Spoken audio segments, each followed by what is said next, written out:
అందరికీ ముందుగా వ్యాస పూర్ణిమ శుభాకాంక్షలు. ఆషాఢ శుద్ధ పౌర్ణమిని వ్యాస పూర్ణిమగా కీర్తిస్తారు. శ్రీ మహావిష్ణు స్వరూపుడైన వ్యాస భగవాను గురించి ఇప్పుడు విందాం. వేద స్వరూపుడైన వ్యాస భగవానుడు ఒకే రాశిగా ఉన్న వేదాలను విభజన గావించి వేద వ్యాసునిగా పేరు పొందారు. పంచమ వేదమైన మహాభారతాన్ని రచించి ఈ లోకానికి అందించిన మహానుభావుడు వేదవ్యాస భగవానుడు. జగత్తుకి నిజమైన జ్ఞానభిక్ష పెట్టిన జగద్గురువు ఆయన.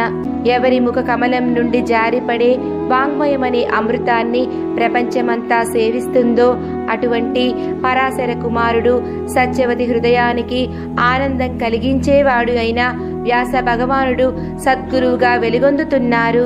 అటువంటి మహోన్నత గురువును భక్తితో కృతజ్ఞతతో స్మరించుకునే పర్వదినమే ఆషాఢ శుద్ధ పౌర్ణమి.